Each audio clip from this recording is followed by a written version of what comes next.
Hey, what's up? It's Travel Chronicles.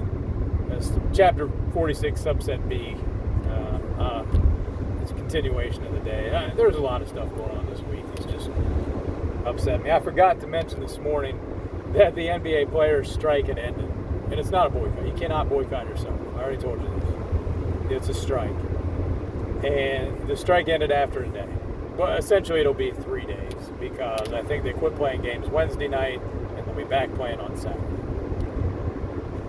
And here's why I say it's important to make the distinction about the strike and the boycott, because what they did was a strike. They stopped working. When they come back to work, consumers are going to start boycotting their product because they're tired of the virtue signaling is what the problem is. Okay? You're millionaires playing a sport inside a bubble to keep you away from the pandemic inside a resort. But you're going to tell everybody else what they're doing wrong and how wrong they are. That's the problem, okay? And that's what people are going to respond to. You can't say, oh, people hate black people, people are racist because they're not watching the NBA. No.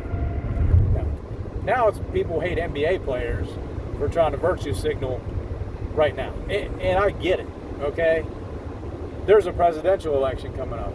Everybody's got to be out there peacocking and showing off and showing their colors, right? Of how important things are all of a sudden, right? These things have been going on, haven't mattered, but maybe they can turn the tide of an election, right? And what was the big gain here for the NBA, for the players, that signaled that they could go back to play in the game? The owners met with the players and said that they were going to donate to social causes, set up funds for people to donate to social causes, and in places where the teams owned the stadiums, set them up so that they could be voting centers. Tremendous. I mean, just tremendous gains. Racial inequality, as we know it, is now over. It's done. So they solved the problem right there. It only took them a day. That's great. Here's the thing, and that did absolutely nothing other than that is going to make the people mad who are still watching your sport, because you tried to virtue signal, you realized it wasn't going to do any good, and now you're trying to play off these things as gigantic gains. Like, okay, what you did nothing. I think there was already like 3 stadiums that had signaled that they were going to do the voting stuff anyway, and that's fine. But you can make whatever place you want to vote. That doesn't mean it's going to be easier for people to vote, okay? One, you need people to work these places, right? So just saying, oh, okay, the stadium's open yet, do whatever you want. Oh, okay. Cool, how are we going to set this up? How are we going to know that people are supposed to come here to vote, right? It should be an area that is local, right?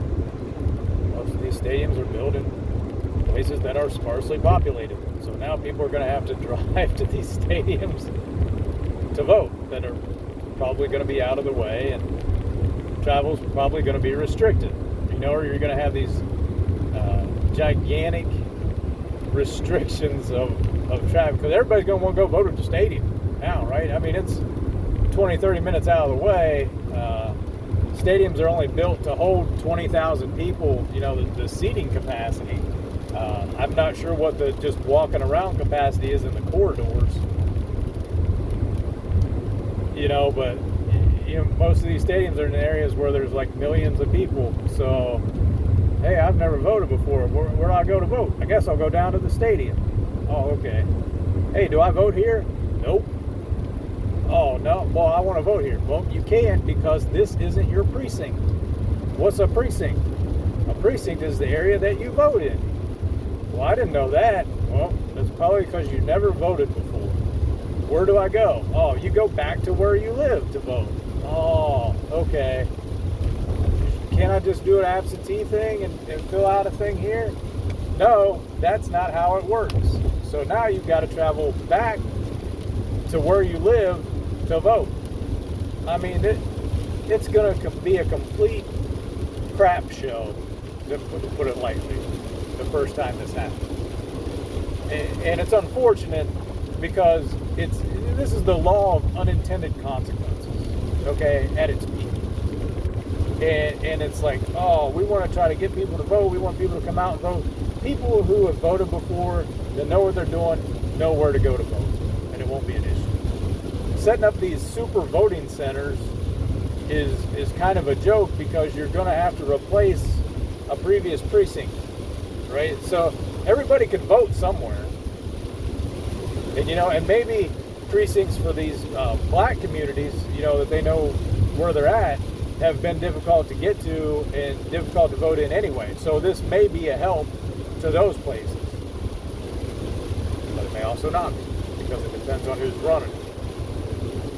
And you've got these Democratic players, let's just say they're Democrats, trying to get people to vote, and the owners are Republicans that probably on their face don't want a lot of these people to vote, especially in swing states. It's like, oh my goodness, yeah, look, these swing states, Michigan, Ohio, they've all got stadiums.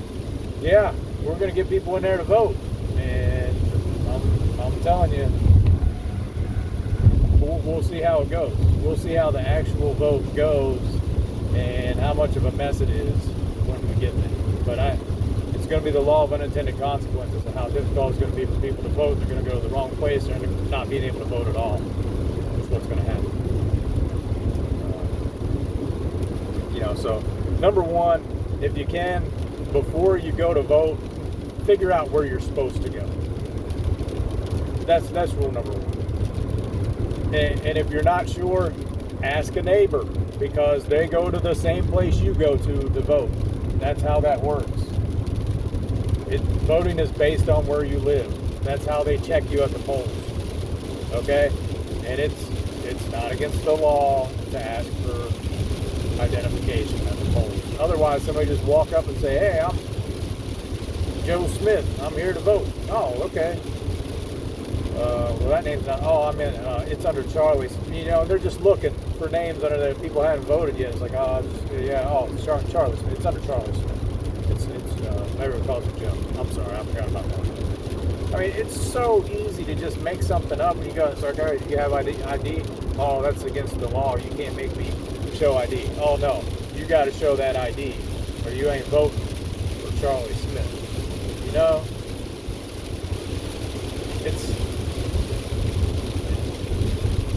Voting's hard right now. Like there's a lot of possibilities for corruption and beating the system, and that's and having these people that work in the polls, have to be honest too, because you don't know how somebody's going to vote anyway when they come up there. It's like, oh, look at this person, they're definitely a Republican. They may not be. You don't know how somebody's going to vote. Oh, look, they're young, they're a Democrat. Don't know that either. So messing with people saying this person can't vote, this person can't go vote, judging a book by its cover could blow up in your face.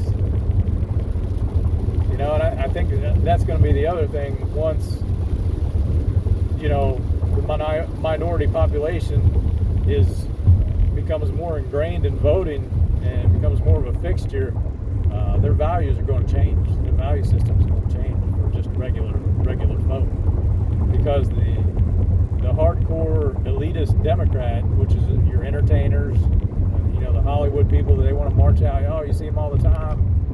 The celebrities are Democrats, and regular folk don't necessarily live the same way. We don't live the same way. We don't have the same values.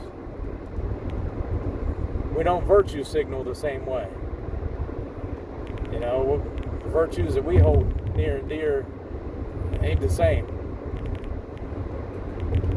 So, better be careful what you're asking for when you're getting a lot of people to vote that have never voted before. And be careful what kind of information they're getting. Because they may not like you, celebrities. But that and the other thing that I wanted to say was the Black Lives Matter movement, coronavirus. Right now everybody's trying to do something because of this election coming up. That's the way I feel right now. And as soon as the election is over, it's going to be a lot of broken promises and upset people. It's like, oh, I thought you were going to fix this. I thought you were going to do this. And it's like, no, we needed the vote to get in. There's other things that we've got to do first, and then we'll circle back around, to the Black Lives Matter movement. Thank you guys for all your support during the summer and all the riots and stuff, and we're going to work on that later, I promise. And that's all it is. It's just it's going to come up because I think the Democrats have figured out, well, if we can just take anything, blow it up on social media as some type of racial inequality, then people are going to jump all over. And people did. Oh, they did. This is the new playbook, right? But what change have they affected? And these states that have Democratic governors, they could be doing stuff right now. They could be changing stuff right now. Things aren't going to change. It's a joke.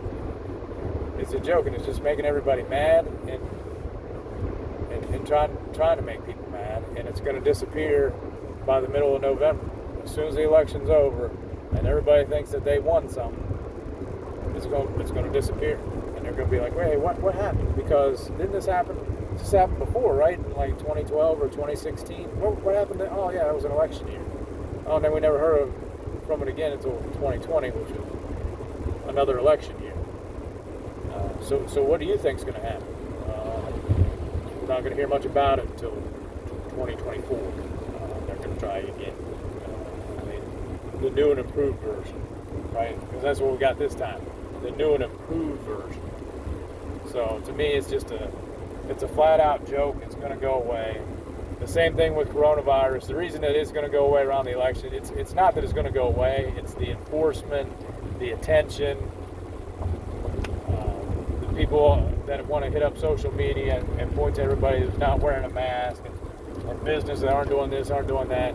Everything's going to go away come November because they don't care about drawing attention to that and showing how evil people are, because people are going to have their minds made up by that point. Everything's done. And the leaders and elected officials will have their fate in their hands at that point. Like, did you get reelected? Okay, now you can tell everybody really what's up. Are you newly elected? Okay, now you can go in and change some things. It probably won't be till January. And then it'll just be whether the incumbent wants to throw up a flag and tell everybody, oh my goodness, this is still so bad, you've got to shut everything down, you've got to do this, you've got to do that still. And then in other places, you're going to be people like, okay, let's go back to normal for the holiday season, for Thanksgiving, have your family get-togethers, go to your places of worship, do all that stuff, and we'll see. But I got a really strong feeling that that's what's going to happen kind of in the middle of November. Pandemic's not going to go away. Coronavirus isn't going away probably until March. And then it'll die out. Like, literally will be over. But the end of the year is everything is just going to get dropped like a hot potato. There'll no longer be issues. That's the way I'm looking at it right now. All right, well, that's all I got. I just kind of came to some of those conclusions today because social media right now is either politics, racial injustice, or calling out everybody and their brother is racist, social virtue or virtue signaling for social issues, mean, that's all it is right now. It's like it's almost unbearable. Like I just want to see like the local sports right now. I just want to see, how the local teams did. How did the games go? Like that's it right now. I don't want to hear about Trump or Biden or Black Lives Matter or how everybody's a racist. I'm done. Let me see how you feel come the middle of November. Let's see how important it is in the middle of November. Come Veterans Day. Let's see how important. All right. That's all I got. I'll see you later. Stay COVID free.